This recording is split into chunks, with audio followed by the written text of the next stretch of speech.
le projet il a fallu na héritier banda wapi. Banda wapi. Oui, premier voyage au David Mosso à Mimaka héritier na Cannes. Festival Cannes. Oui. Hein? Oui, oh, Sikoyo. Vrai projet. Bango. Et pendant en 2018. Ils avaient alors avion moko na fali.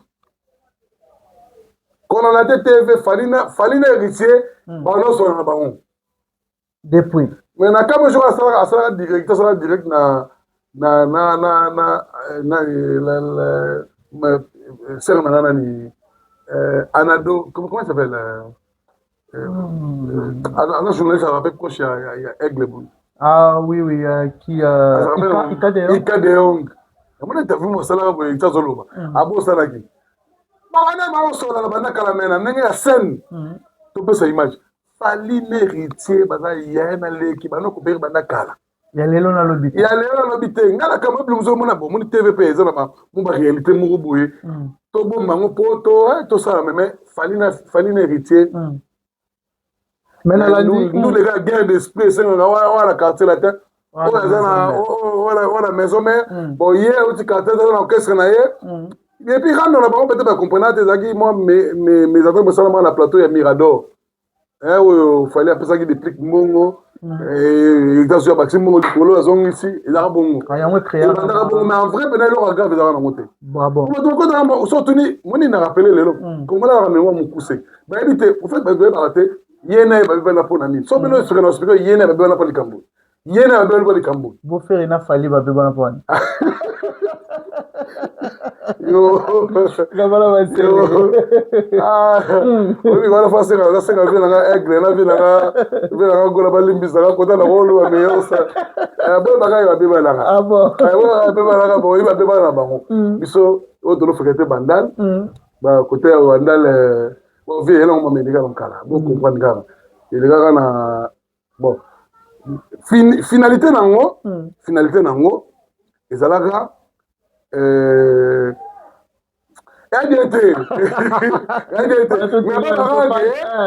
ça guerre annulée et là comme bête gazon pa ezala bon entre falina faire ba bête na gazon oui ezala bon ba bébé na mikili ba bébé parce que la kin ils sont moko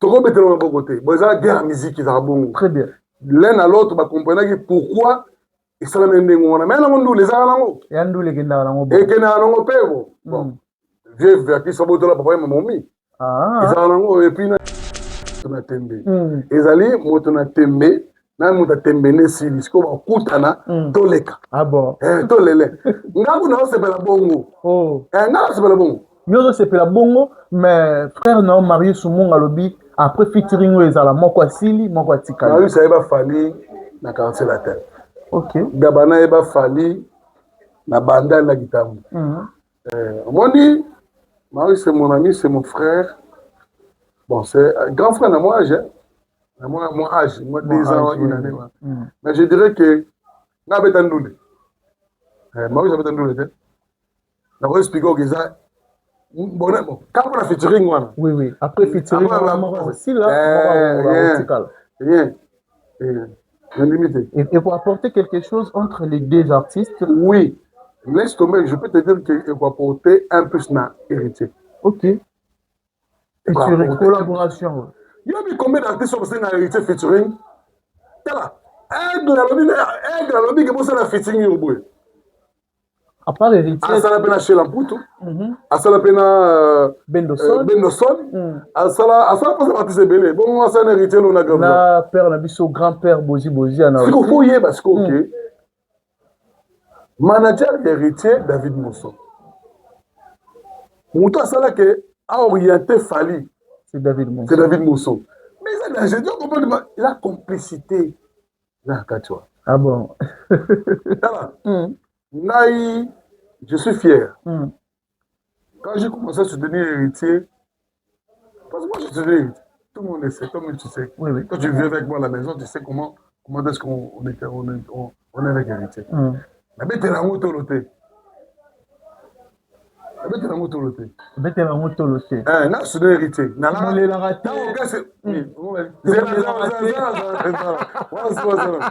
na sudin héritier nalaka nga moko héritier alongi maison mère ok quand héritier alonga maison mère c'est moi qui ai annoncé que héritier alongi maison mère donc okroyaki na et puis baza na concert dimanche na Algarve côté RTNC ngai na annoncé que héritier alongi maison mère la preuve na tie image oyo héritier akendaki na Lubumbashi concert mo bapesaki 70 000 dollars mpona botyaka RTL bapemba contrat liboso héritier bapesaki abeta concert na RTL c'est le seul ministère de maison mère abeti concert azwi production na maison mère abeti concert na maison mère ayeso na maison mère abeti concert dimanche na annoncé na tie image wana dimanche et puis nabi héritier ozala na concert ya maison mère lelo na Algarve maza jao olongwa et bafinga wa témoin oui je sais yamo appelle mususu oui gabana yo liboma yo banza hein et puis bon frère na ngai mobala sœur na ngai le roi de la forêt ko Sylvie ezaka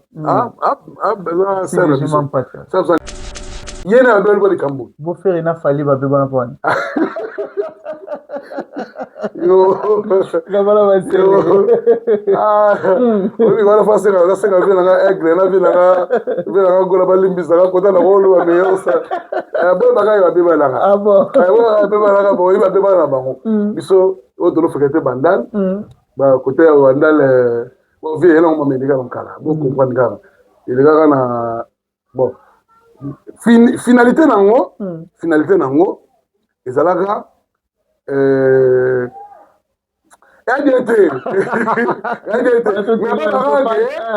eza guerre ndule eyalika mobeta gazon tobeti gazon pa ezala bongo entre fali na fere babeta na gazon oui ezala bongo babebela mikili babebela siko na kini eza histoire moko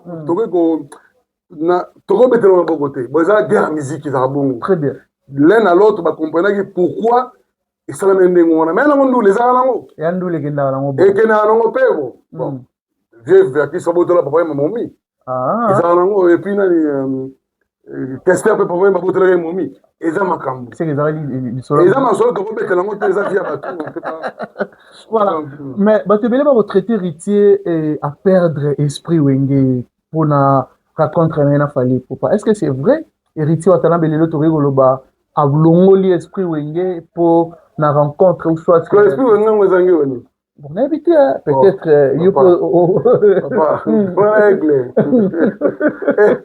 wana aigle wana moto na tembe ezali moto na tembe na moto atembe nde esili siko bakutana toleka tolele ngangu naosepela bongo nga nasepela bongo yo ozosepela bongo mais frère nao marius munga alobi après featuring oyo ezala moko asili moko atikali marius ayeba fali na quartier la terre ok gabana ayeba fali na bandal na gitambo omoni marius c'est mon ami c'est mon frère bon c'est grand frère na moi âge moi âge moi 2 ans une année mais je dirais que nga beta ndule marius abeta ndule te na ko expliquer que ça bon quand on a featuring wana oui après featuring moko aussi là rien et pour apporter quelque chose entre les deux artistes oui laisse tomber je peux te dire qu'il va apporter un plus na héritier ok featuring collaboration yo mi combien d'artistes sont passés na héritier featuring tala aigle alobi ke bosala featuring yo boye à part héritier asala pe na Shela Mputu asala pe na Bendoson asala pas artiste ebele bon asala na héritier lo na gavana na père na biso grand père bozi ana siko fo yeba siko ok manager héritier David Mosso. Bienvenue à vous, très chers fidèles téléspectateurs. Bonjour, bonsoir. Ça dépend à l'heure à laquelle vous allez nous capter. Très ravi de savoir que vous êtes tellement nombreux à nous suivre en ce moment sur Nouveaux Médias Télévision, votre chaîne d'actualité. Chaîne où vous informer, puis chez nous informera à chaque fois actualité, Zali. À chaque fois, s'il y a un problème, il y a retransmettre message comme il faut. Vous aurez toujours Wana pour nous transmettre message à nos abonnés fidèles et surtout à bateau tout. Moto to abeti libara olanda biso pour la première fois pour éviter pour partager, puis pour commenter, pour s'abonner aussi massivement et au sala. Biso vraiment bien. Il y a une façon de soutenir le salo autour au sala. Un grand merci des gens à bateau, tout va soutenir Biso de près, de loin. Un grand merci à Dada Ulungu, na Suisse, Dada Ulungu, pour une maman sociale, Dada Ulungu, merci pour tout.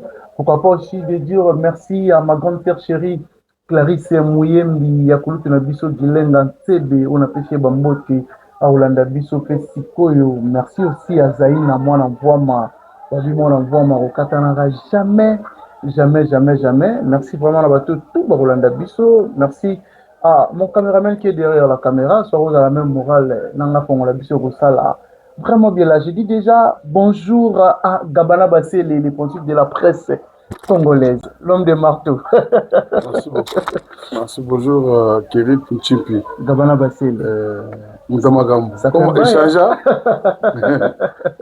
Échangea? Non, non, non, non. Moutamagambo, on l'aura jamais. Sinon, santé, ça va? Oui, oui, santé, ça va. Na makasi nzambe opesa biso. Et aussi, biso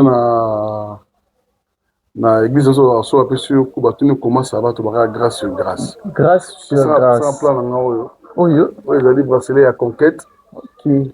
Ya bracelet conquête biso bana mangembo. Oh, sambela na mangembo. Nga sambela na mangembo. Pasteur SP Mbakadi. Papa soki na yebaka mangembo bandakala. So na yebaka Sion bandakala. Et peut-être makambo belé na mukile salamate. OK. Donc la grâce que nous avons pu obtenir de Dieu, c'est avoir une vie peu stable, et pas médiocre, mais on est train de vivre Ngolu et Nzambe. Voilà, malgré moi qui suis dans Kendele, mais Nzambe a protégé Bisso et tu es dit que aussi mal parce que Nzambe est link. Parce qu'il y a un mettre de temps dans ces circonstances.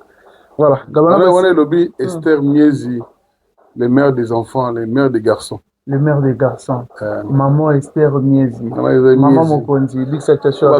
Maman Esther Miezi. Esther du ciel, Mapata. Ah bon, c'est qu'il y a une l'action de la Lusambo. Non, il y a là mon pasteur. Mon pasteur, quand tu vis, il faut vivre en Christ. Pour vous, la langage, surtout la langage de la musique, la langage, il y a il y a la mode douce. Ah bon.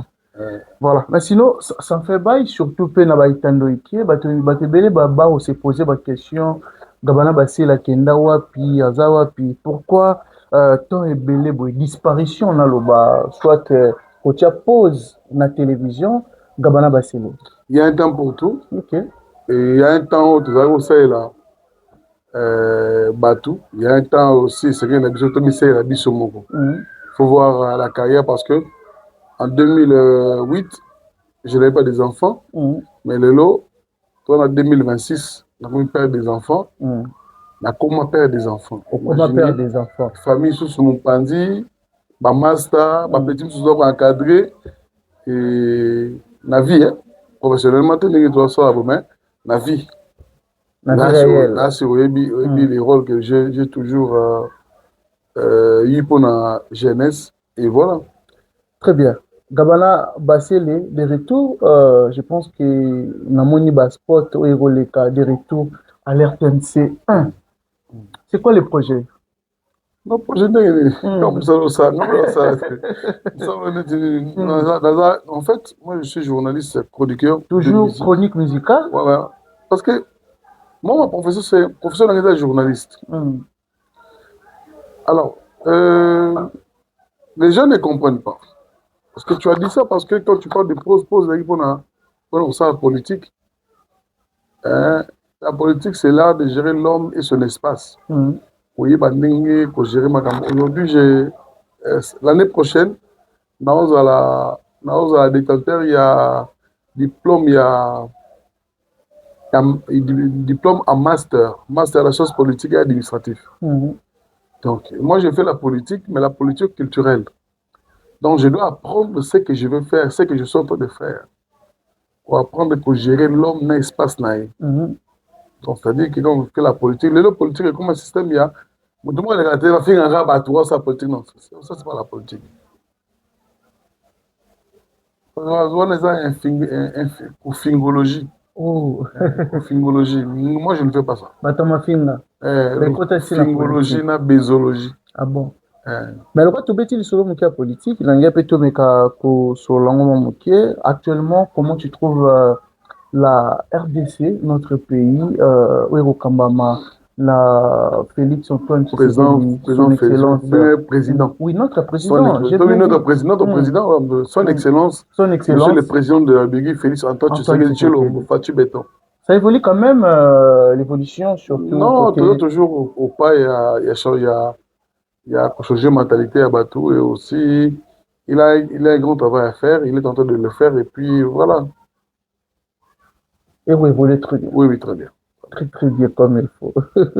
Voilà. Boni basanga Vital Kamerhe, il semblerait que nangana zopi l'information n'est pas Gabana Basele ou éclaircir bisona o Lobama, il semblerait que Vital Kamerhe a quelque rejoindre Bandeko ya M23.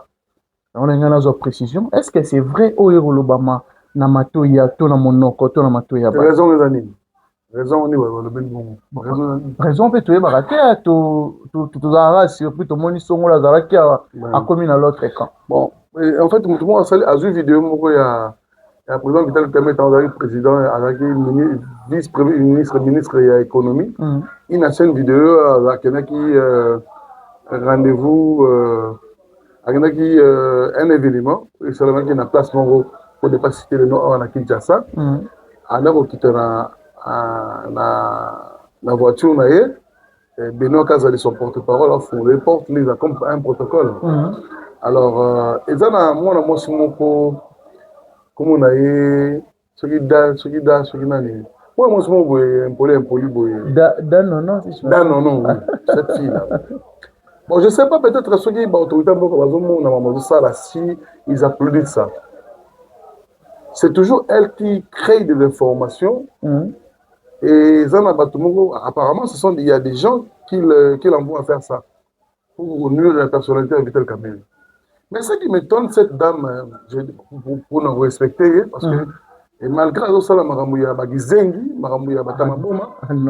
ne peut pas, bon, tu vois, la démocratie, ceux qui ont Atikali Bolumbu Nanzela, Alam Taliboma.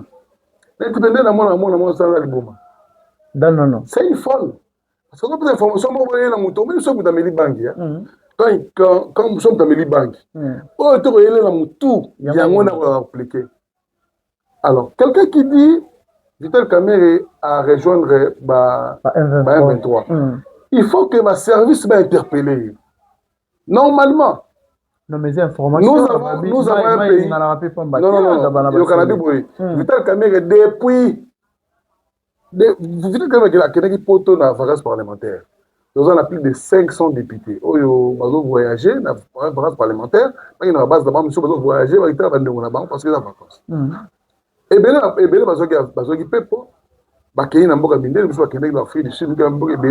on n'a pas parlé de ça. Et beaucoup, on n'en parle pas. Ceux qui prennent par exemple les gens de l'opposition, avion Lelo, on n'en parle pas. Normal. Même Martin Fayoulou, s'il prend son avion, nulle part, Martin Fayoulou, M23. Nulle part, pas dans l'opposition. Et la démocratie, peut-être nous vivons dans la démocratie, et la constitution, ils ont permettre de ça la choix. Mais tous ces gens qui voyagent, on ne cite pas leur nom, on ne les crucifie pas. Mais quand même, ceux qui a déplacé, même attention à quelqu'un Kingatoko. Kingatoko. Kingatoko,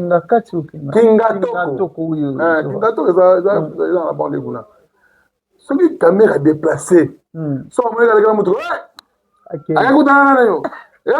c'est-à-dire que moi je pense que c'est ça qui fait la force d'un homme politique. Et quand cette dame-là est en train de faire des choses comme ça, et tout le monde applaudisse, moi je pense que il faut tous se réveiller. On les attend, il faut frustrer tout. Et puis moi, si on a, pas à moi, on devant non. Oui, à mon la réflexion, hein? Ok. La réflexion.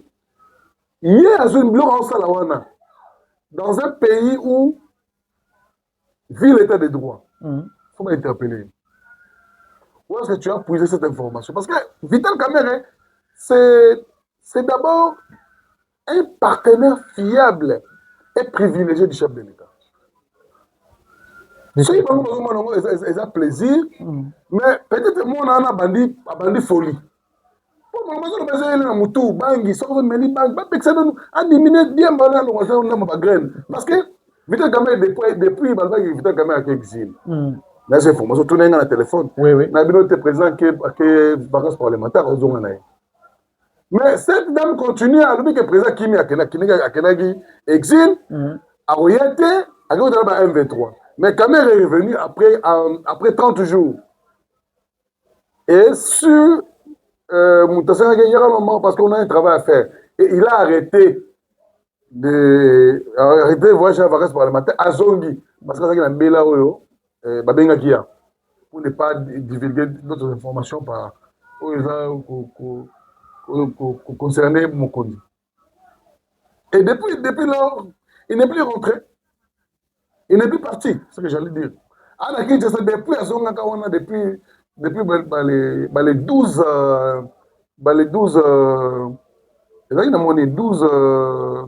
juillet. Si les gens font caméra, tu as le Gobi Malibandate. Azara na Congo. Azara na Congo. Maintenant, ils n'ont pas accepter ce que cette fille-là. Non. La fille, c'est une fille. Parce que je ne sais pas son âge, mais déjà, nous devons réfléchir. Je dirais qu'elle a un sérieux problème dans sa tête. Quand un système doit faire caméra, mauvaise campagne. Et puis, la campagne, pour même revenir rectifier, ils ne le font pas. C'est ça aussi le problème. Donc, ce sont des choses que aujourd'hui, le pays n'a pas besoin de ça. Et ils pensent que quand ils font ça, même le président de la Russie, il écoutait ça, et ils pensent que le président va les applaudir. L'intimité. Le président Vital Kamerhe, il respecte son chef. Tout ce que son chef lui dit de faire, il le fait. Kamerhe Azagi président, Azagi vice-premier ministre de l'économie. Quand les dada lolo, c'est dada lolo. Non, il y a moi, je suis celui dada lolo. Kamerhe na vice-primature, fini, lobby, il a fait des comptes. Kamerhe est parti. Kamerhe est venu à l'Assemblée nationale. Babanegi Moussa campagne de Kamerhe, traître, Kamerhe brouillé. Et ils sont même arrivés à que quand Kamerhe soutenait le dialogue, ils ont incité Vital Kamerhe. Aujourd'hui, on avait accepté le dialogue. Il a accepté le dialogue. Le chef lui-même a dit il veut le dialogue avec les Congolais. Parce que le chef de l'État, il a fini le chef de l'État parce que le chef de l'État a accepté en gros. Parce qu'il a dit que c'est un homme de paix. Il a dit cette diplomatie qu'il est en train de faire, et la diplomatie, il y a un gouvernement qui a Congo. Mais cette fille-là, quand il disait que Kamerhe était très dialogue, alors bien sûr que le chef de l'État a dit que dialogue, a suivi les choses. Donc, et ça, c'est pas Soloyani, ceux qui ont poussé en haut, Balandi. Ceux qui Balandi. Oh, les chefs depuis que Mamadou a dialogue, à tout cas, mais quand il a décidé comme un chef, et tout le monde s'aligne. Les garants de la nation. Donc, et Kamerhe, quand c'est que Kamerhe parle avec le chef de l'État, mon frère, il faut faire attention en politique. En politique, réellement, les solos, un chacun de nous, il faut faire attention. Et puis, la vie, la politique, c'est un finger à battre. Dans l'histoire du Congo, on a dit un finger à battre. Pour chef à mon aïe, Kazamalam. Bateau, on a malheureux. Comme Bokula Bokechu. Et Bokechu, la politique, il y a la combattant. Mais les autres, même sera Kabila. Bateau, tu vas finger, l'opposition, bateau, c'est malheureux. Mais bateau, ce sont des gens qui sont souvent promis dans la fonction écolo. Mais on peut dire aujourd'hui qu'il y a quelqu'un qui est derrière Dano, non? Non.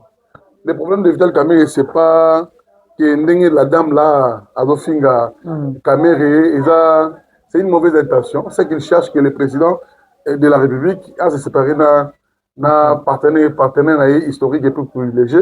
Et le chef d'État n'est pas quelqu'un bato bakoki kotambola po baluka kodétruire vision na ye. Le président Vital Kamerhe le jour que ezalaka se séparer chemin ye na chef de l'État bakosola bango bana eza biso te. Quand ils étaient na Nairobi kuna, quand ils étaient en Belgique, quand ils étaient sur à Genève, quand ils étaient biso ezalaka te. Tout le monde est dans la musique. Voilà. Et puis, le chef d'État a toujours confiance en son partenaire, son collaborateur. Et Vital Kamerhe sait respecter son chef. Parce que Vital Kamerhe, c'est un leader politique. Il a des ambitions comme toute autre autorité politique à Zaranan. Chaque parti, vision de Mongol Zalaga, base au pouvoir. Mais vision, il y a quoi accompagner le chef de l'État. Nous avons fait Vital Kamerhe. Aïe, moko. Félix, président Félix, il y a un saliti idée là-bas. Dès l'autre jour, pouvoir de bénéficier. Bien en 2018, on a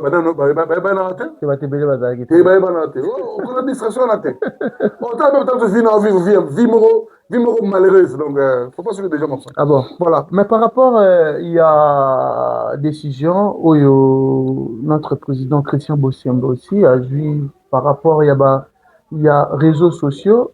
Les réseaux sociaux comme il y a règlement des comptes, comme il y a insultes, il y a injures, même maintenant au niveau, il y a notre première dame et tout, décision aujourd'hui, il y a quand réseaux sociaux, Gabana c'est les avis soit tu peux dire quoi par rapport à la décision, il y a Christian Bossiembe. Christian Bossiembe, c'est quelqu'un qui intègre, c'est un avocat, c'est un juriste, comme j'allais dire. Et quand il prend une telle décision, moi je sais que mes soumettre, parce que moi je suis officiel. Sur un monde qui est obéi sa mère. Na habité au monde, on a dit que on a ban aboyé. Moi on a aussi ma téléphone, on a mis un coup de la boue. Tablette. Bon, on est tout débat sur la langue nationale na biso. Soit comme de ban bazo la langue nationale, mais moi on a besoin de papa. On a par exemple Ingelo Bani. Non, respectez aussi la maïle. Oui, mais donc c'est pour dire que moi, tout ce qui fait détruire Mers, on est d'accord, on a monté. La preuve année, depuis que j'ai commencé la télé, c'est depuis 2003. Sur ça, le calcul en 2026, ça fait 23 ans. Parce que le monde a mutakate, parce que le monde a environnement bimba. Natika okota ki marioté et ni monsieur Naroloba. Tout ce qui est pour détruire le MERS là, bato mona na ngotena mela masangate na kota ka boîte te na ke sala ambiance. Peut-être jour anniversaire na ngala mo ba mo na vandi to fêter ba na bino bino ezalaka. Nga na za muto yo je suis un éducateur de la masse, hein. Tout ce qui est pour détruire na mona ki jour mo Serre nanga ina ni Michel Kabea ouais Brazza Michel Kabea Michel si je me trompe pas comme Grâce Mbizi oui Grâce Mbizi ça la direct moro sikoyo atiki moi na la direct sikoyo moi na autant attends commentaire mon pouf mais dis plus ça donc c'est pour dire quoi ce sont des choses que moi je veux pas ça arrive à mes enfants. Très bien. Je suis aujourd'hui dans les quarantaines, et là, je ne peux pas permettre que les réseaux sociaux nous faire transmettre un message, peut-être la connaissance, il y a vie, il y a réalité, il y a Mokili, et comme il y a détruire Bana, moi je pense que moi je ne soutiens pas ça. Ah bon. Voilà, parlez un peu de notre culture, actuellement culturellement parlant. Ouais. Gabana Bassele, notre culture musicalement parlant, ça évolue quand même d'après. Oui, ça va. Déjà le fait que ceux qui est parti sélection le lot, en fait, ils ont évolué, mais du fait que tout côté dans le Yenge, il y a des musiques, il y a des Ivoiriens, il y a des Nigériens. C'est ça qui a voulu. Notre musique, c'est le Ndombolo. Okay. Hein, c'est la rumba. Mais ceux qui sont qui na marambia ba et puis les mêmes rumba côté là ba côté là ba Donc, c'est-à-dire afro musique. Hein, et puis, Tobima na. Un peu de modernisation, en fait. Non, modernisation, pour moderniser le voyage sur les binotes. Ok. Si vous, en fait, biso dans la culture bantou. Musique na biso ba congolais, ils allaient moutouachi. Ils allaient, tout ça, ma part, même na moutouachi, au bout de ils ont un rythme na ngo. Bon, tout ça na rumba, tout ça na moutouachi, tout ça na musique na Congo. Et mon parce que quand on musique na Swahili, il y a tetela, il y a bangala, il y a mongo, il y a teke, musique c'est ça ngwana. Alors, cette musique pour moderniser ce n'est plus la musique authentique. Ce n'est plus la musique authentique. Au modernisation, la musique, dans l'instrument musical. Mais dans le style autre, qu'on imposer. Donc, imposer ce style, on peut copier un balamoro. C'est mauvais? Non, ma belle. Ouais, ça, ce n'est plus notre musique. Ah bon? Non, là, ce n'est plus notre musique. Mais côté des réalisations, d'artistes et musiciens, des productions, na bamboka mopaya, Gabana Basile, ça évolue aussi? Oui, ça va. Par rapport il y a, en fait, le problème il y a 10 ans, 15 ans. Le problème est là qu'il y a 10 ans, 15 ans, nous avions un régime, il y a Joseph Kabila, ok, tout Congolais ne voulait pas de lui. Là, il faut dire la vérité. Okay. Et tous les Congolais ne voulaient pas de lui. Et comme il tenait le pouvoir, il imposait les gens qu'il va être là. Alors, les combattants, nos frères, qui se disaient, musique et bétamade, tant qu'ils doivent soutenir Joseph Kabila. Mais depuis que Joseph Kabila a Kenda, un ancien combattant qui a eu des pèses, a du pouvoir, automatiquement, tous ces combattants-là qui émergeaient sur les réseaux, va rejoindre. Parce que président Félix Tshisekedi a fait l'effort. Hein. Il y a un combattant belé au monde, il y a combat les réseaux sociaux, il y a un combattant à Kala, na Lelo. Il y a Faza. Ah bon? Et là, la peine? Et là, comme un combattant a sousté. Il a sousté. Maman combattant a sousté, on me conseille les la poto. Le problème, c'était que le Congolais avait dit de la diaspora, vous n'allez plus vendre notre culture là où nous sommes. Parce que vous avez accepté Joseph Kabila. Donc, comme vous avez accepté Joseph Kabila, c'est-à-dire que pour vendre la musique, c'était comme ça. Ah bon. Et quand Joseph Kabila est parti, le président Félix Tshisekedi a fait le projet de faire revenir la paix. Et entre les Congolais, aujourd'hui, nos musiques sont normales. Et puis voilà. Mais ça te fait comment? Les lots, la artistes et tout, Bazo, Baluka, surtout dans le sol européen, plusieurs productions, na Libanda, Yamboka, na artistes congolais actuellement. Non, moi, je pense que c'est ce qu'on attendait parce que les lots, ils avaient pour nous voyager les lots, et comment il y a des difficultés à Poto. Mais les lots, les artistes, c'est belé, la zongeli. Et je vois que c'est impossible de Robert Pendou la poto. Quand on a par exemple des plics avec des conscients la poto plein. Des plics pomba. Des plics pomba de nuances. Abeti bien affilé avec conscients la poto à celle plein. Bien affilé. Mais bazan là-bas œuvre. Non, œuvre pas, sans avoir fanatique na yo kaka. On va dans un moko. Robin a combien de zèmes? On a appelé 10 chansons, vous voyez, Bana? Non, je ne pense pas. Mais on est à concert, la porte est pleine. C'est pour dire que les lots, à l'époque, quand on a Wenge à Jibena Wera, les lots fallait Bimi, faire à Bimi, fil à basser les pas Bimi. Héritier Watanabe. Arnaud mélancolique pas Bimi. Arnaud mélancolique. Blanc na Mosaka pas Bimi. Comment na Mosaka toi changé? Blanc na Mosaka. Blanc na Mosaka, Ibrahimou, Abimi. Petit Fali pas Bibi. Est-ce que le petit Fali va être comme ça, la porte pour ça plein? Oui, oui. Pour Zala, on a musique, na biso. Tu vas dire, on a besoin de remettre. Comme ma combattant avec niet. Aujourd'hui, on est fiers de ce que nos artistes sont en train de donner. Et ils ont repris l'habitude de vendre notre musique à l'extérieur. Pour moi, je me dis, c'est ça qu'on attendait. Ah bon? Qu'il y ait la paix entre nous, les Congolais. Voilà. Est-ce qu'on peut dire qu'aujourd'hui, vous, les journalistes, vous avez cause, il y a un conflit où il y a et pas artistes et musiciens actuellement? Bon, c'est une accusation. Tu as fait une accusation directe là, mais je ne sais pas. Pour Tchapé, moi, poto, et puis, lelo, bah, journaliste, bon, peu, luka, ko vivre, loko, la, bah, artiste et musicien, bah, polémique, bah, clash dans les réseaux sociaux. Comme exemple, actuellement, il y a Yves Kambala et Zachary Bababa sur au pénal la réseau, au Pessimbois, Mboa Boy. Il y a peut-être une question, le rôle là, aux alarapé, moi, trop na Mami Lela, oyo, mokile lobby, qui Mami Lela, a vu part, il y a Zachary Bababa sur na guerre eza entre les deux frères. Je n'ai pas compris ta question. Ah bon, voilà. Question na Zaboué Kabana Basile.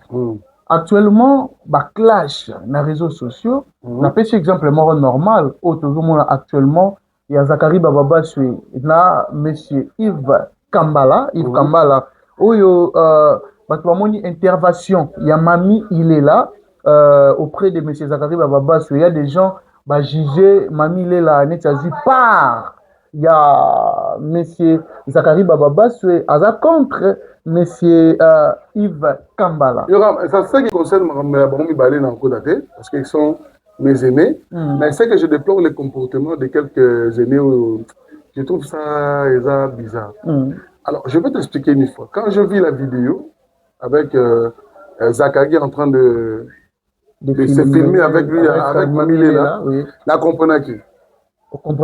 Alors, moi, j'avais compris que, premièrement, Mami, elle est inconflictuelle.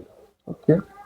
Mami, il est là, pour la première fois. Mami, il est là. C'est quelqu'un qui est ouverte. Na mutema na avant ça tu dois poser ça na kata mutema na za elo musu c'était intérêt musu na quantité. OK. Bon, Mami il est là, c'était lors d'une rencontre autorité moko, c'était une rencontre je pourrais dire. Zagara a téléphone na simi téléphone. Mami il était surpris. Sur même vidéo ngo. Mami il est là, Mami il est là, Mami il est là. Bon, Mami ne savait pas réellement le but de cette vidéo. Vous comprenez? Très bien. Alors, Mami il est là, Mami qui libanini, n'est pas avec les solo. Et Mami il a dit, je confirme, Aza ingratité, et je confirme que voyage à Liboso, Tokende, Izalaki à travers Zagaï Bababasso. Ok. Alors, Mami il est là, alors, et puis Mami il est là sur Facebook. Oh. Alors, la réseau société, donc, réseau à Rosanango et à WhatsApp. Mami continue les vidéos, sur ces vidéos, réseau vidéo, on a été. À la télé. Mais on va traiter, c'est comme si... Non, c'est normal. C'est normal. C'est normal. Et elle était surprise que, à cette vidéo, bon, je confirme qu'on est parti avec Atang qui s'est cité Bakombo. Mais, dans sa tête, elle ne savait pas qu'il y avait quelque chose qui s'est passé. Wana ya nangayi. Ya mami. Ok. Nayebiye. Non, mais mon qu'il est interprété. Mon qu'il est pas interprété, mais la vraie raison, on va expliquer bien Yango, elle a raison de société. Babi mami a poti guerre. Non. Kambala. Zakarinde a induit mami na ba bêtise na ye. Mais mami, jusqu'à la preuve du contraire, je ne pense pas dans le moment où on a le bonoboé. Elle n'a pas compris. Mais c'est après que la vidéo, une vidéo sur le téléphone, elle met sur la vidéo, elle a un réseau. Bon, on a regretté. Bon, nous, on n'a pas été formés, assez formés. Alors, ce que je regrette, dans le comportement, il y a vu la vision hindoue, ça. Zachary Bababa. Oui. Le comportement, il se comporte de plus en plus, au jour le jour, comme un gamin. Par rapport à quoi? Oui, mais en fait, ce qu'il fait, ce n'est pas de son niveau. Alors, je n'ai pas relaté le monde. Tu sais, en 1900, il y a 2001. 2001, oui. Mais je peux te rappeler déjà que dans le festival d'avion, où a participé à un stage de information, il y a une époque où juste à obtenir le diplôme d'État. Zakari Baba. Non, Yves Kambala. Yves Kambala. Poto na liboso akenda. Poto liboso akenda. Na 1988. Poto liboso eza Zakara mais magi non, en 1988 déjà dans le diplôme d'état. OK. Deuxième poto, il y a pas de besoin vivre la souffrance té. Deuxième poto na yo akenda ki. Il y a qui la concert à Kofi, il y a le 19 février. Na 2000 je crois ça l'an 2000, 2000. Et puis le 16 septembre 2000, 2000, je crois qu'il y a un concert au Café Bétran à Bercy. Mbala liboso Yves Kambala qui est poto. Quand on dit poto, il y avait un événement au JDK décor en salle JDK décor, il y a King qui s'est mené alors que papa Wemba Bercy.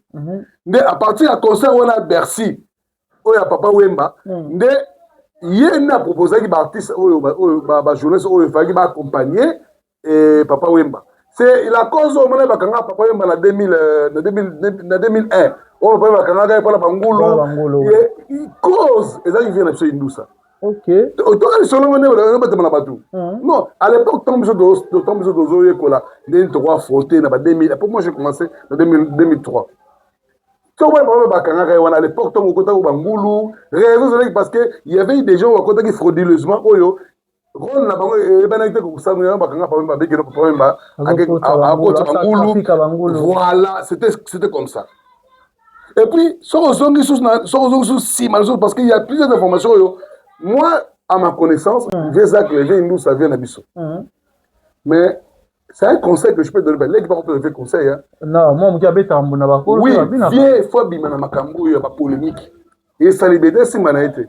Pour ça que la vidéo, on a niveau à la députée provinciale. Tu as vu Yves Kambala Ndabanda qui est? Non.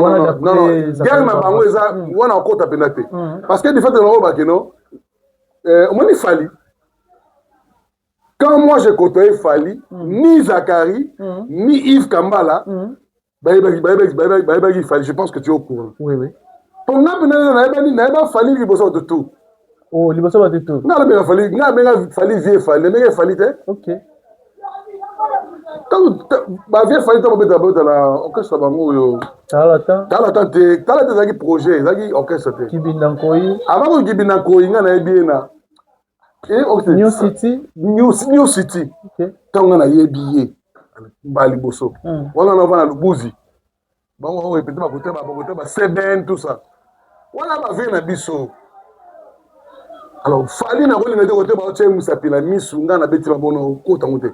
Et puis mon pao, vient à Naï. On m'a dit, ah, Belo, Bazaraï, Naba, Yves Kambala, pour ne pas pour le Moutoumoro. Et ça, à niveau de Bangote, ça, à niveau de Bino. OK. Ma clash na télévision.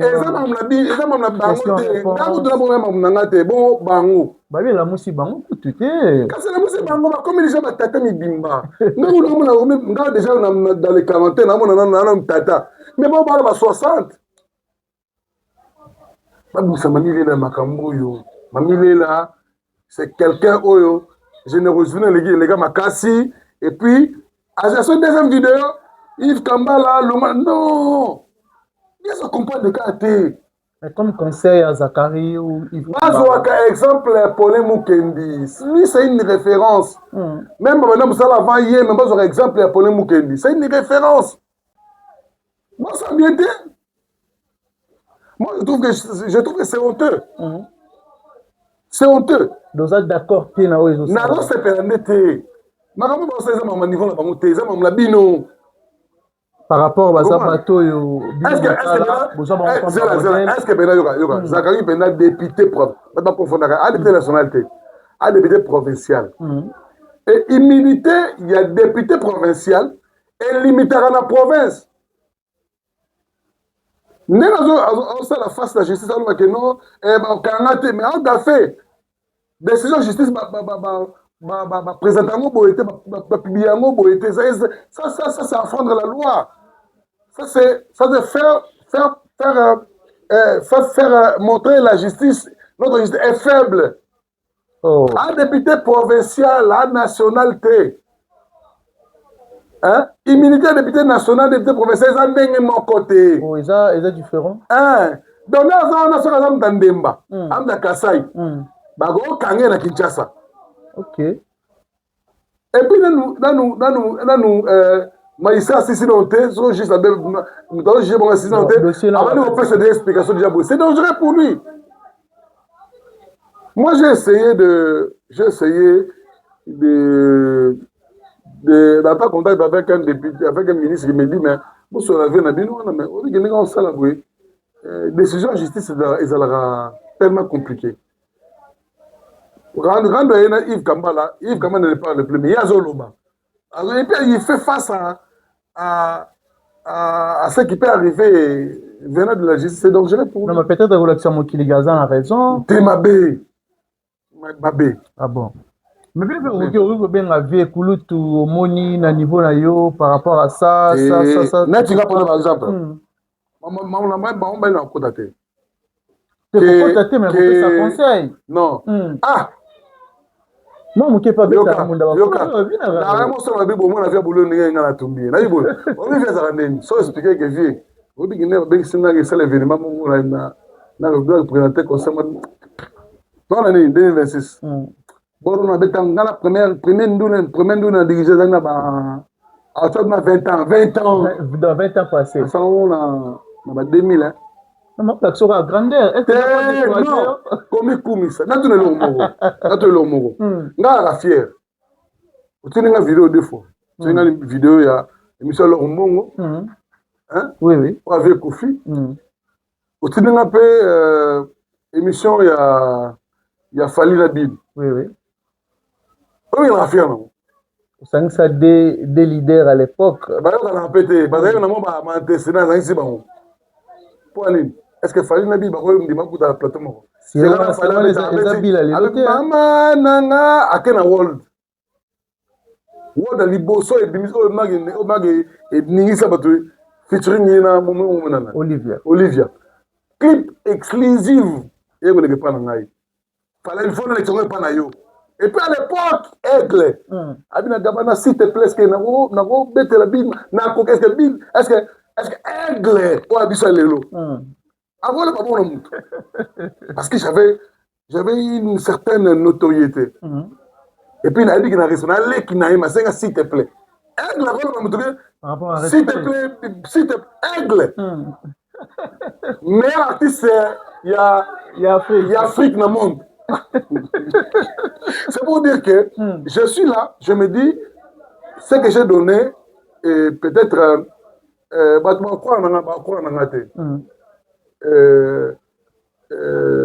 Babylon ce soir, tant de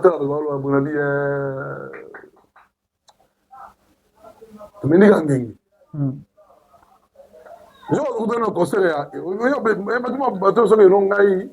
Na vient na aigle pourquoi vient na aigle les karaté mais au lieu de faire la musika na ki aigle abele gabana basile autour au biga vion ça na na kata ndule point il faut que vous allez bien artiste wana kokuta polini na bango te mais c'est polini ko tate ne pas ça va fallir au monde bien est-ce que mutu ko azaka vous asangara ya vient na aigle les actes penza député après ça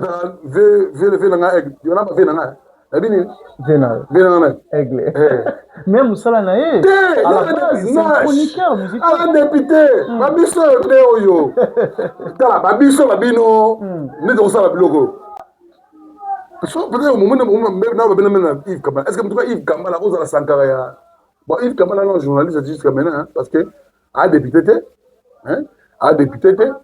Aza journaliste, la Kofi, c'est normal. Mais Zak a député. Avant de 140 donc, pour Azona, nous qui excellence, d'après Gabana. Patrick Ngovado. Il y a grand prêtre à Congo central. Et donc, Ngovado n'a pas appelé à Moro. Grand prêtre, excellence. Voilà, on a fait un mot. Ok, tout ça, on a en direct. Donc, Patrick Ngovado, Jomo va mannequin, donc, Jomo va très bien, donc voilà. C'est pour te dire quoi? Il y a un homme qui est au Sala. On a au Sala monté. Ok. C'est pourquoi? Pourquoi? Naza journaliste officiellement primé. Un journaliste à chaîne Mounene. Non, ça grand mouté. Je dois être un neutre. Au milieu du village. Un être. Vous comprenez? Parce que ce soit couture, fanatique à Moutou. Et Gabana pro Songolo Pakala. Ah, j'aime bien rester bien avec mon vieux. Mon vieux t'es pas. Il y a master fille là. Pire. Voilà master na ye. Très bien. Parce que y a ngana te bilama fali. Wana fali te lelo otu. Viens na rolingeni parce que ngana ngabe nous lise les sous. Je te dis que la musique na simba vient na ba fali. Et ça, la danse, moi, fallait en obina, danse, ça va dans la mettre dans mon. Oh.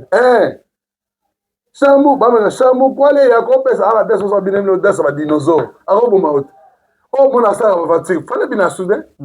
C'est pour dire que, on a vu un aïe. Quoi, c'est quoi, vient un aïe? Fallait bien aïe.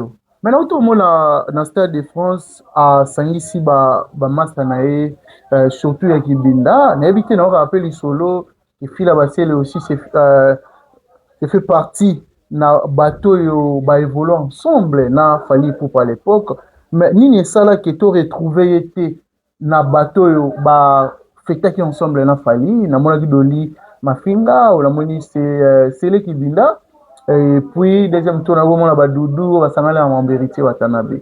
Qu'est-ce qui fait que na maramana tout na mona absence ya fila ba il y a héritier na Fally, c'est ça? Oui, oui. Même il y a héritier. Bon, moi, je pense que je crois au monde dans la vidéo, au monde dans la vidéo, au Tchelinga, au Sola, héritier na fila, au solo là. Au bêta ma solo, se rappeler ma maman à Kala. Ah, c'est vrai, il n'y a pas de monde. Oui, oui. Battement là, bas sur ma biseau dans l'illustration. Oui. Et puis, première chose, on va voir le déjà, il faut dire que Fally est un master. Un vrai ami n'est pas quelqu'un qui soutient son frère pour l'amener dans la bêtise. Mais c'est quelqu'un qui apporte son frère. Déjà, ce que Phil a fait pour Fally. Hein? Phil a leader dans quoi mais sur les gars na TV, il a toujours dit de bonnes choses pour son frère, pour son ami. Place où ils ont pour Fally à Charapé. Alors, place il y a ma belle à l'obate. C'est déjà bien. Mais qu'est-ce qui fait que tu aurais trouvé dans la fête de Bongo? Oui, que alors, défense est ce qu'il faut dire que projet ni Fally a donc mené la mission. Il a fallu Fally avec des fanatiques, il y a une nouvelle image qui binankoui. Lui faisait partie des nouvelle alliance qui binankoui. Maintenant, Fally a bien dit si wana, on va pas comprendre l'été. Et une nouvelle alliance té. Et une nouvelle image qui binankoui. Otomona Doli, Moulolo, Sele, na Doudou. Bangwalande, ba 4 leaders qui binankoui. Oh, bah, non, Téléma. So, bah, la ville, bah, Kouya, bah, de belle. Et ça, nouvelle alliance, en cas, c'est, oh, bah, fille, là, bah, Fally, bah, Koutanaka. On fallait mettre la nouvelle image, té. Avec la nouvelle alliance. Nouvelle alliance. C'est quand, à l'époque, pour nouvelle image, ils allaient orchestre, Oyo, bah, tout, bah, fouiller, on m'a cassé, bah, tu as, bandal, bah, la bandal. Surtout, fallait leur fréquenter Mingi, bah, côté bloc. Voilà, Fally, maintenant, à l'époque, on a limité, bloc wana banal bisengo on a sikil fallait influencer partout là je dis la vérité on a le ballon mouton on le solo té ba d'aller bien monter ba d'aller bien monter Fally avant la Fally bon la Fally wana moi pas besoin de Fally té musique fallait mettre wana abna rumba té oui ça style ah ça style na yé c'est quoi ce musique en quelque sorte donc Fally avec la rumba té la musique n'a imposé tout le monde suit abana besoin de coiffure mandef besoin de lelo bato mo na ko beto mandef mais ayana style moko boyaye imposé un peu simbi aucun artiste lelo la salle peut-être tu m'as dit à l'époque hein parce que c'est mon pantalon bleu mais Reddy a mis à l'époque avec la coiffure Reddy a mis aussi avec la coiffure c'est ça qu'on appelle les vrais leaders. OK Donc, Redi Amisi, Aza, vraie légende, a influencé. Non, Aza, une légende. Au moins, nous sommes tous une légende. Aza, Moukié. Non, vas-y, Billy. Non, la légende d'Azanan. Légende Azali, Azali, une image à suivre. Quelqu'un qui a influencé, il a imposé, et tout le monde va s'accrocher dans la vision. Fali, c'est une légende. Redi, c'est une légende.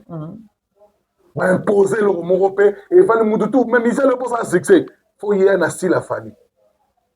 Il y a un monsieur Belé Lelo, tant que ma carrière, on va tirer comme un fou. Moi, Linette, moi, il y a Stallone. Moi, glam chic, moi, de l'homme, il y a Olemba, Lemba, Lemba. Donc, il a imposé un style. Oh, même si on boit, on a qui dit, même la toilette, sans autre de Fali, on a. Oh, dit Mara. Voilà. Alors, côté héritier, héritier, si tu as un projet, il y a un scellé na poto. En fait, l'idée à la mission qui est dans la poto, on a un peu qui scellé. Et héritier. Parce que, plus de cuisine salamaka, tu as des salamaka. Et considéré tant c'est là à Zobima, en gamme pour serrer tu viens naïe, bijou moulolo. Pour déjà Doudou a voyagé déjà. Ça même bijou moulolo, scellé na Doudou. Et mais on trouve un ami qui. Et coïncidé, démarche à scellé, moi encore sur mon pied, c'est la Tikali. Ndé ba kena ba mi balé. Doudou na moulolo. Mais par après, et go sala que fallait des cas peut-être neni masalanga scellé atikali et que bon oui quand on est à la radio tu vois même masalanga comme atikali comme c'est la fierté alors dans le concert on a quand même concert à Fali au fil à mon analyté au fil de la réalité et ce qui Fali avec une nouvelle alliance. C'est une nouvelle alliance. Angabenga, Fila, pour Nabango tout. Fila n'a l'air maintenant. Fallait première voix. Nani Doli, na Sélé. Bah, bango 4. Pour Nabango tout, Sélé, Doli, Fila, Fali. Nous avons 6 ma chorale. Il a dit Fila. Voilà une nouvelle alliance. Fila, ça qui fallait en dire. C'est pour maintenant ça nous dégoûte. Oh, et bien la Fali, et bien il y a l'eau quoi quand ça wana. Pour même fallait Nicolas faut que tu voilà bobalana mais fallait dire donc bon mon gravité je fallait à bouler avec cette nouvelle alliance au moins la fille là fallait avec fille là il se parle mais il y a aussi des projets qui bindankoyi et fallait héritier ceux qui bindankoyi quand c'est là ça ce projet ça marche il y a une nouvelle alliance oyo cela yem o fallait yemba fila faza OK bon so ezake fallait oyemba na bataki bina ko ça ezali nouvelle image modernisée très bien donc il faut comprendre il y a héritier je mettais parce que je parlais dernièrement avec héritier il a un projet il y a featuring moko boye et loko moko boye kobetama à part il y a Aigle. Voilà. Mais comment au Yamagi message ou soit publication en photo, il y a featuring entre héritier Watanabe et Fali Poupa. Moi, c'est de dire, on a eu ce qui est dans la journaliste, c'est créé à héritier na Fali, na naïb. Oh, Gabana Bassele fait partie. Oui, projet, il y a Fali na héritier. Na héritier Bandawa. Bandawa, tu expliquer. Oui, premier voyage au David Monceau à Memaka, héritier na Cannes. Festival Cannes. Oui. Hein? Oui, c'est quoi, vrai projet, Bango. Il va dans 2018. Ils ont alors, avion moko na Fali. Quand on a TV, Fali na héritier, Bango sont na Bango. Depuis. Mais na comme je vois direct na sœur Nanani, Anado, comment il s'appelle un journaliste, ça rappelle proche, il y a Aigle. Ah oui, oui, qui... Ika de Hong. Ika de Hong. Comment tu as vu mon salaire pour Ika Zoloba? Abo Salaki. Maman, on sort dans la bande calamena, n'est-ce pas scène? Tu peux sa image. Fali l'héritier, baza yena leki, bano coupé banda kala. Ya lelo na lobite. Ya lelo na lobite. Ngala kama blumzo mona bo, mon TVP ezana ma, mon réalité mo boye. To bo mango poto, to ça mais fali na héritier. Maintenant nous les gars guerre d'esprit, c'est on a la quartier la tête. Voilà maison mais bon hier au quartier dans l'orchestre na hier. Et puis quand on a pas peut-être comprendre tes amis moi mes amis ça na plateau ya Mirador. Il fallait appeler ça des plics mongo et il sur baxi mongo likolo azong ici il a bongo ayamwe créer mais en vrai pendant leur grave dans la montée bravo donc quand on surtout ni moni na rappeler lelo comme là on me couser bah éviter au fait bah rater yena ba na pona ni so bino sur na hospital yena ba na pona kambo yena ba na kambo bo faire ina fali ba na pona yo gabala ba se oui voilà face na senga vina na aigle na vina na gola ba limbisa ka kota na rolo ba meilleur ça bo ba ka ba na ah bon ba na bo ba na bango biso o to lo fekete bandal ba côté bandal bon vie là on m'a médical en kala bon comprendre gars il gars na bon finalité nango ezalaka mais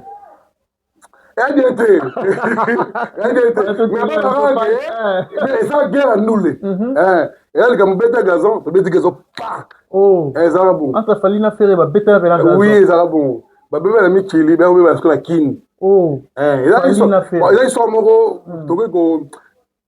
toko betelo na bokote bon ezala guerre musique ezala bon très bien l'un à l'autre ba comprendre pourquoi et ça la même ndengona mais nango ndule ezala nango ya ndule kenda nango et kena nango pe bon vieux verki so botola papa ma momi ezala nango et puis nani qu'est-ce que papa ma botola momi eza makambo c'est que ezala li solo eza masolo ko betela nango te eza via bato voilà mais bato bele ba retraité héritier à perdre esprit wenge pour na raconter na fali papa est-ce que c'est vrai héritier watana belelo to rigoloba a longoli esprit wenge pour na rencontre ou soit que l'esprit wenge ngozangi wani bon habité peut-être you papa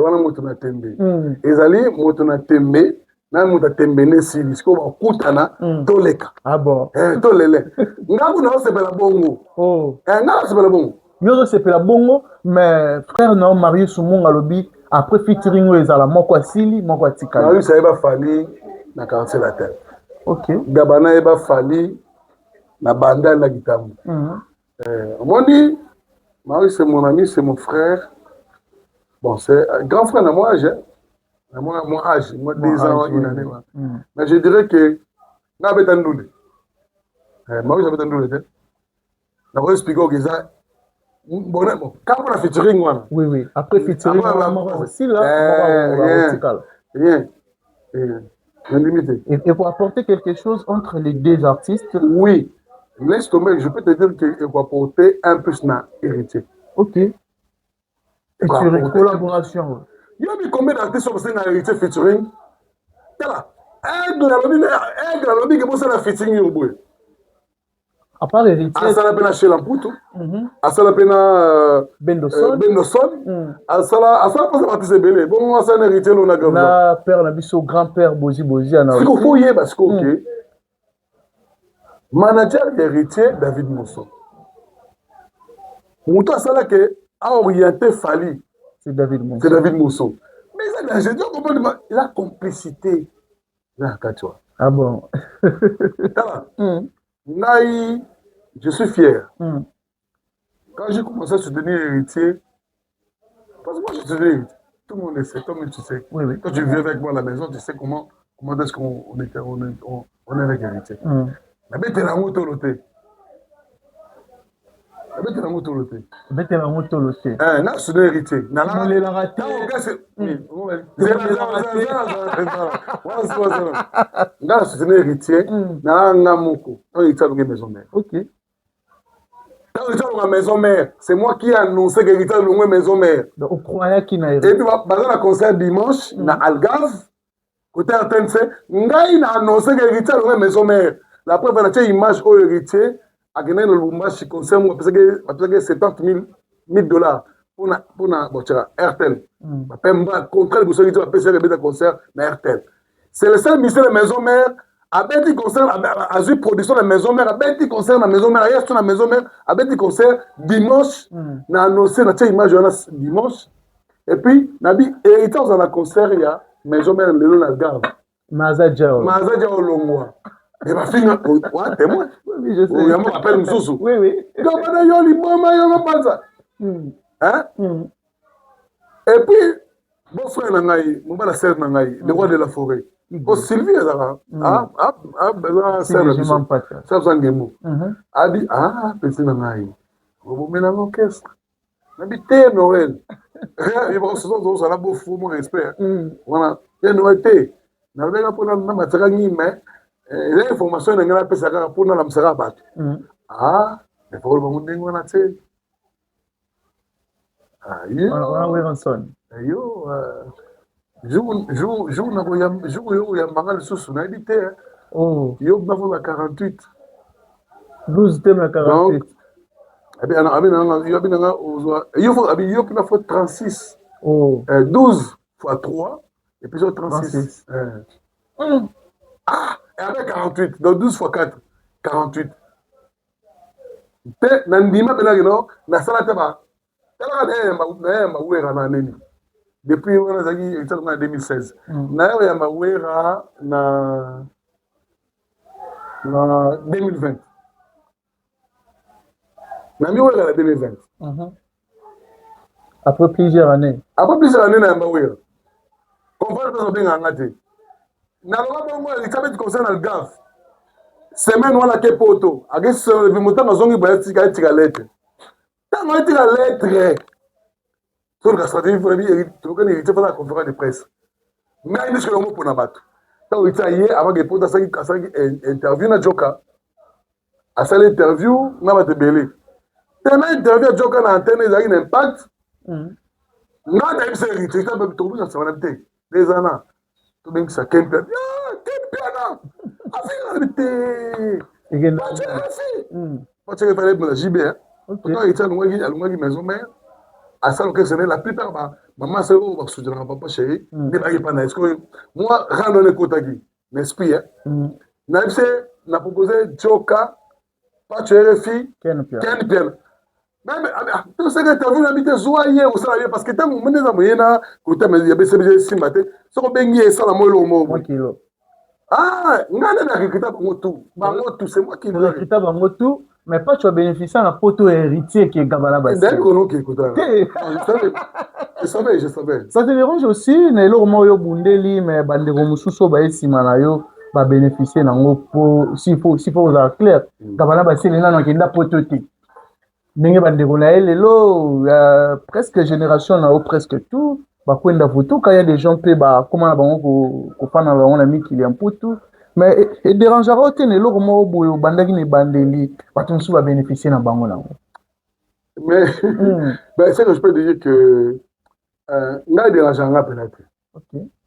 Dérangera peut-être. Pour arriver à poto te bato bana poto na ibine ba viva. Tele bibele ba kina poto wana. Na ngani na abu. Na Kinshasa. Na tala na abu. Omoni kuwezoni. Omoni Voilà Kinshasa. Parce que dans sa émission na Mulili. Sur kuwezoni. Ce qu'on a toute la question mo. Un plateau te. Shenga. Très bien. Hein? Au temple banda omoni pe des systèmes. Siko. Dema bende. Siko na poto una sana kei. Siko na mo na sana kei. Natamos na métro. Natamos na taxi. Non, mais ça moyen de transport. Non, si on a vu comment il y a un mot na Kinshasa. Na poto, ça n'a pas bien. Na frère qui est musicien. C'est la chose qu'on est dans boyer. Complot na nature, il y a Amiri. Au ils ont 2025 Amiri. Non, ce moment. Qui a envoyé ça? Au moins, ni chasse na beti. Nga na baya na poto. Na bela master la petit. Non mais Franck Musumbu Vandu. Naza na yaya moko boyo ka chaque année soka ke poto ayena mosi na ye. Bayela nga ba plan. Laurent c'est le patron silencieux. Levé Laurent. Non mosi na chanteur les sabé. Oh toujours fidèle avec toi. Voilà yaya. Voilà yaya. Ah on est bana ba te belé. Alors, quand tu me parles... Il y a Willy Païla, il y a Willy Moucheni, le véritable code. Ah bon? Il y a Willy, voilà, il y a Aboula, na Fagada Kamé, na Mouambo, il y a Kabila Soute. Ah non, il y a Willy Atala, voilà, ah là, non, oh. Bah, quand tu m'as dit, il y a Willy, bien. Tu n'es évité. Mais non, bon, c'est quand même, il y a Willy. Alors, on a bengue tol. Ah, Gabana, mon Akiminaï. Ah bon? Hier, on a voulu négocier dans la caméra en bon. Donc, on voulait négocier. On y a un les politiques devant personnalité. Ah, mais là, c'est Anakin. Il y a Willy en vacances na miki. Là où tu es parce que il y a information de les gars. Il y a le véritable code. Donc, à ça la maison mon na fondation Willy Moucheni aussi. Parce que fondation la mission de Banio mais yo peut cette information on a répété le mot côté. Ngala Willy na benga Mobutu. Oui pourquoi Mobutu? Pourquoi? Ah ben oui comment benga? Ah ben Rwanda. Oh. Mais sikoyo na bulaka on est Mobutu kufa Rwanda pas tigali bon. Alors, bref, n'a expliqué le mot ébaqué. N'a eu, pour la des poteaux, on est poteaux, pour la des poteaux, et là, les cérémonies utilisent tellement la poteau. Et maintenant, il est choqué, comment Batouaï na Sima. Spiritualité, qui est pas Gabana ou comment? Pour hériter de Renaud Gitambo, de Renaud au soutien de la Marambe Belé, Bobandi Maramboula Debi, mais Bato Baïna Sima va bénéficier d'un Darobino Botonga qui. Net banane. Na plus qu'exemple, pas tu es fille. Lelo Azanami qui l'a tout. C'est à travers héritier Watanabe. Adam, si je ne me trompe pas, à Chypre, si je ne me trompe pas. Et puis, il y a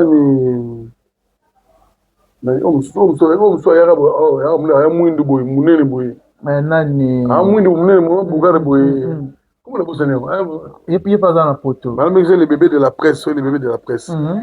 Bon, bref, je me pousse. Je ne sais pas que les potes sont nécessairement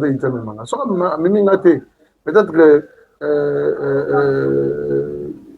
na mutu na azate poto peut être pour ebi na poto bato bébé na poto na ba mise balela ngalela peut-être pour ça mais loin de là mama poto c'est-à-dire que ba kena na poto ba mbemisa mama bango mama bango ngai pour que les potes ezango tout travailler na cabinet na caméra so na mena cha mulende na ok poto et puis poto ba kena pour ba kimate bagina pour vendre bagina pour que bazon visite puis musa non ça makasa d'ailleurs ce qu'on a mon abonné à la nationale so na 5 visa ngamu ba pesa na o na matricule na numéro de compte bancaire et ba futanga et quand tout est ok poto et quand tu es nécessairement ça qui t'a mis ngate ils ont un problème mais pendant que poto est comme volonté na ngamu d'abord.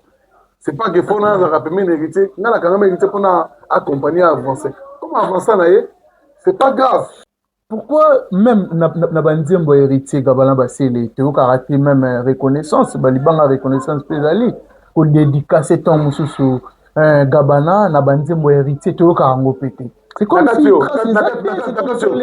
au son héritier. Très bien, moi tu l'as Totori na la pose. Parce que moi je pense que c'est le Cameroun. Na utoza na fête ya Hakim Saloum na Pullman ayaki juste là pour la fête et poisonga mikili en poto. Yoga. Totori na la pose. Ngana héritier to banina ye na Kitambo. OK. Na zama ke so mo écho de star. Biso to beta na lingo musica, ba mo beta na Saint-Georges musica. Et tant qu'on découvrir bon c'est musique na Chico Sam Lumière Chico Sam orchestre bango bana ni biso be alingwa côté la zonga ta na batele mais alingwa ba adopter nga po c'est yona makila ndo les makasi tant que toi tu découvrir tout ça photo là na ko découvrir po ala vraiment nemba quand mama chérie le monde voka la jiba sara Kati mama chérie oyebisa Kevin na koya vocal wana. C'est wana nde na découvrir comme na orchestre nga ya avenir nde na bana siko koya oluka héritier to imana ye. Na nzo mo to na côté na biso na avenir Lusambo. Avenir Lusambo juste na coin direction ya Basoko. Na rejoindre pas na bango na Équateur. To ye watu tu fanya tu somi mamikate na makayabu. To lié après to bali boyemba. C'est comme ça. Okay. Alors je l'ai découvert en fait c'est il héritait dans Zorel roi Michel. D'ailleurs moi na mabiso. Oui parce que moi j'ai grandi avec lui. OK. To yebani. Même tu na ba master na ba Serge Chanda to bengaye na ba Kiki Kalumbu to bengaye Zenith tant jiba zuye. À côté wenge BCBG. To bengaye Zenith. Comment il disait héritier Zenith. Ojiba no saka na palais du peuple que héritier non mais maïna Zenith.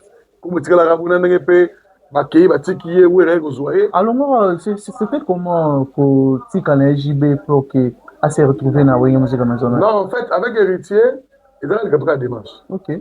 Dans la démarche ici, Richard mo parce que ba zonga ba gozoye, nga partir wana, obi ga 12 de bétamine papier cacol, il vient le jour à Singapour voir ba yiba et pouf. Voilà,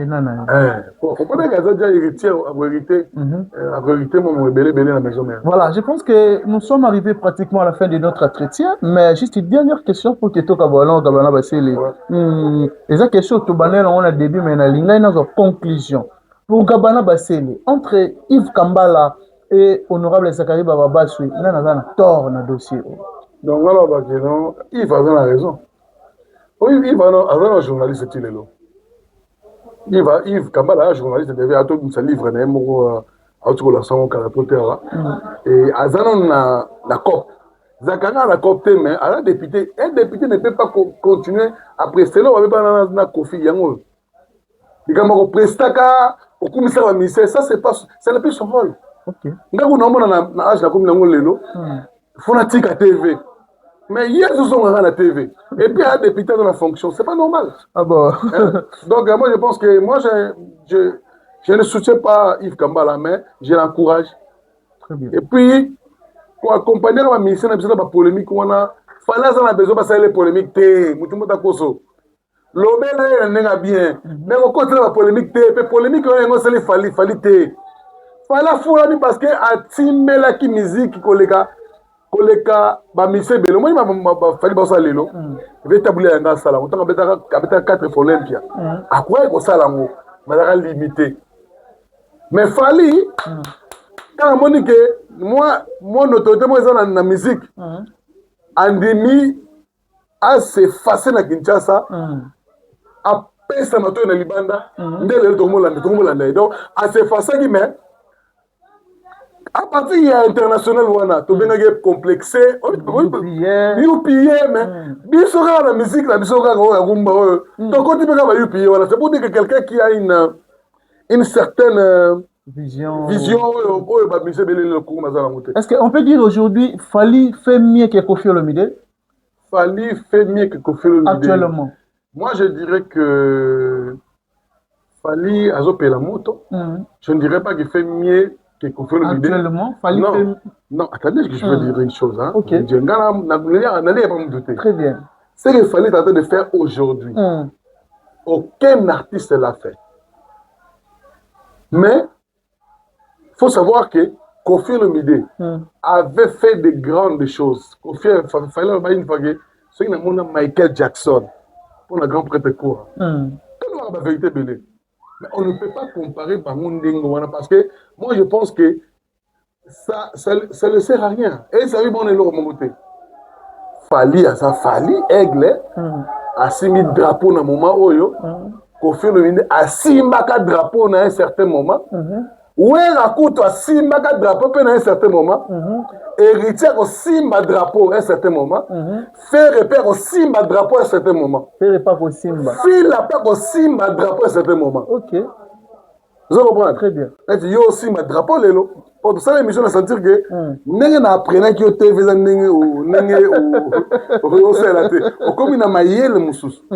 il faut savoir accepter l'homme à son époque. Personne ne peut vous mentir qu'actuellement, on parle des conflits qui a gêné un enfant qui est allé plus loin. Tout ce que papa n'a moi. Et puis, la limite que je ne jamais que Fali a fini Kofi. Non, il y a d'autres émissions qui ont fait des ingrats. Mais, attends, à 4 meilleurs. 4 meilleurs. Utangi. Abani na Kofi.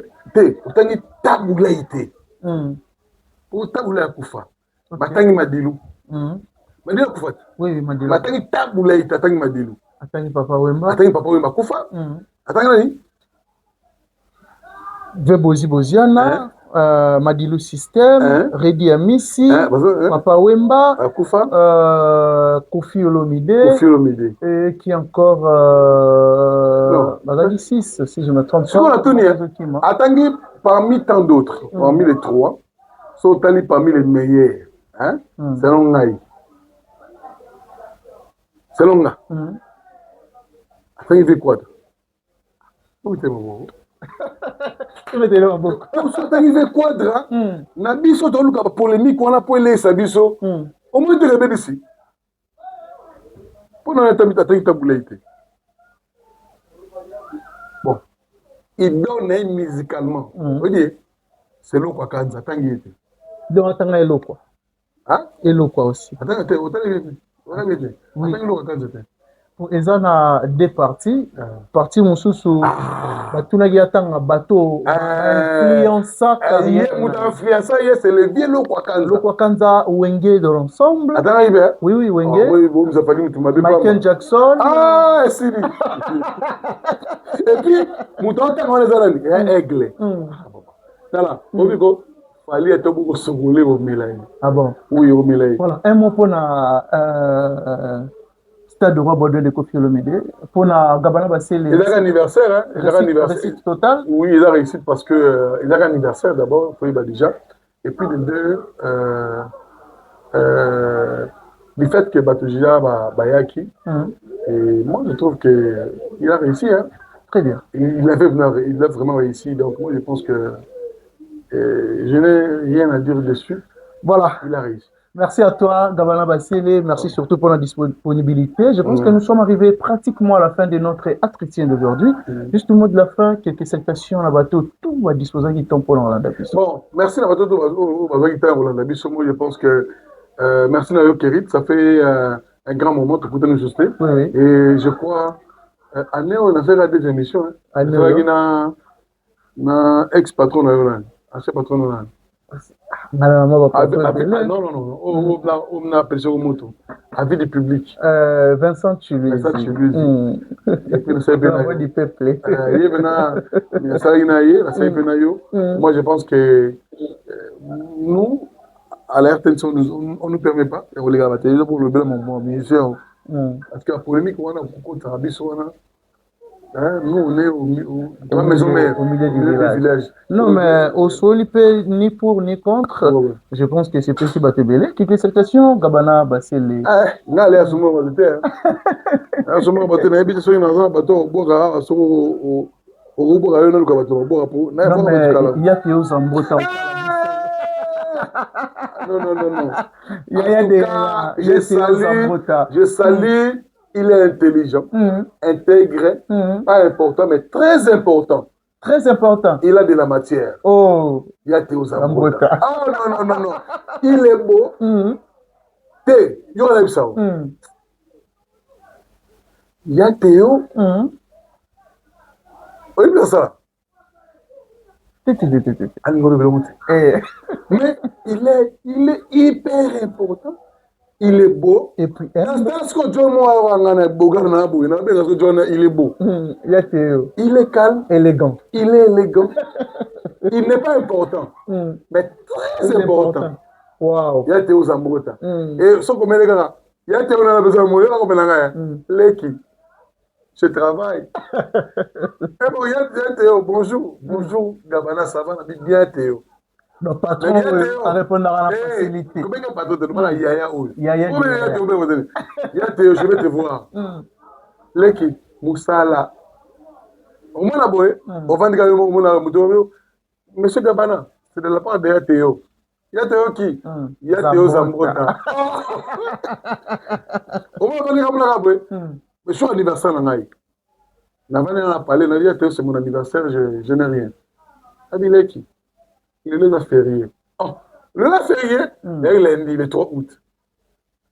Il est le férié, mais nous, on travaille. Ah, et Théo. Ravandi. Ravandi, Ravandi, Ravandi, du portable. Comment? N'habitez. Habitez dans l'identification de Tini. Vous devez y être où Monsieur Gabana, tu n'as pas d'être. Zamboda. Namoni plan, na sepeli. Merci à Théo Zambota. Il est beau. Il est calme, sérieux, pas important, mais très important. Il y a Théo. Voilà, merci surtout Nabato, tout va disponible pour Rolanda Bisso. Un grand merci aussi à Dada Olungwa, c'est un à Kalakala. Dada Olungwa, maman sociale. Mais on a appelé la Ngambote, il faut l'appeler la Mbote. On appelle la Mbote, bateau, à soutenir, on va tellement bien, mais il faut avoir patience parce que très bien.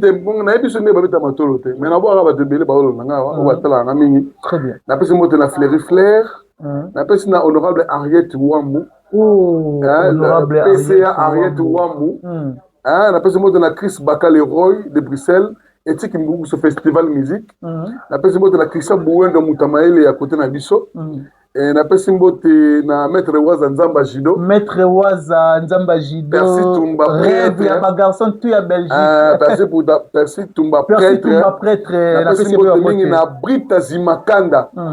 Depuis Belgique, on appelle la Belgique. OK. Na pesimbote mingi na Aimé Kafouba, grand père Aimé Kafouba na Belgique.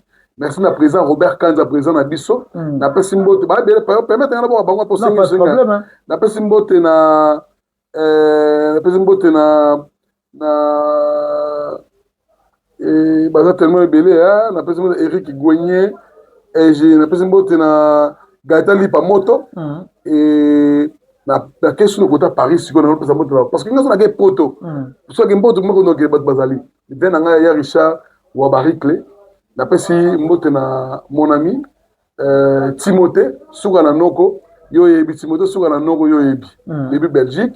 Na pesi mbote na Yubita mama social, na pesi mbote na masa na ngabe veni makanga autola biso la paix du ciel. Ouais, na pesi mbote biso na Raja Boudouani, les grands douaniers na matadi Raja Boudouani autola pe biso na mbote belé, na pesi mbote na docteur Zing Fisson Bidozer, Fisson Bidozer, Azali et puis na pesi mbote na Sami Fumuti. Et na pesi mbote na baza tellement bien en temps battu parce que je risquerais na pesi mbote na maman Élysée maman Yohan Wissa maman Yohan Wissa merci beaucoup na yo na pesi mbote na ba tellement bien Dani de Real de Madrid Emani Mwanza na pesi mbote na Meli Melo Zenaba Meli Melo Zara juste na bandala bandana na Chibango à salon une boutique mode il y a cosmétique ya bien Chantal essaie de moi c'est prêtre vient à regarder Lumbu na personne na Hermac René Makondele René Makondele il a dit ça René Makondele à un niveau mikili azoya na personne pas tellement belé pour ne pas citer Batutu donc voilà maintenant et il y a Alphonse Mavoué là voilà aidez-moi à souhaiter joyeux anniversaire à Oscar Maritou les millionnaires en pilote papa la prodige Oscar Maritou papa la prodige Lelo Mokolonae, l'international. Bon anniversaire international, Oscar Maritou. Millionnaire en culotte. Ça reste à vérifier. Oscar Maritou, pour prouver Ngaï. Samedi dans le Belango, André na RTNC, que Oscar Maritou a libéré Ngaï. Il y a sur la Rambala Moro. Il y a bien l'émission samedi. Ah bon, pas de problème. Donc, l'émission de côté, samedi. Namo Samina Tevna Bagino, André Gaëtan, c'est un Oscar Marie, toi, mystique. Mais mon faut mettre un peu tour et pas de on Kalo boutique pour m'ba soit go petit peu. On a les qui on a même mon mère. Kalo boutique pour m'ba soit charge ya monde. Moulati ici. Nangana j'ai confirmé. L'international. Je confirme. Il y a un poto qui m'a dit. À quelle France qui m'a dit. Mais jamais ça n'a plus chaleur à Kemba. Ça veut dire que yo dans la boutique mais aucun poto qui m'a poto. Mais ça va avec la boutique à Kendarazon donc Pumba Swaga. Merci pour tout. Merci à toi. Merci à maman Esther du ciel Maniata. La mère des garçons. Très bien. Voilà. Merci à toi, Gabana Bassel. Un grand merci à nos téléspectateurs. Merci surtout pour la confiance et la fidélité au Salabiso. Merci Nabato. Tout va vous partager. Puis Nabato, commenter à chaque fois la vidéo. Nabiso au Salabiso énormément bien. Commentez, partagez, likez au Salabiso. Très, très, très bien. Merci l'équipe Mobimba. Quant à moi, je pense que tout le monde est bon au prochain numéro. Bye bye.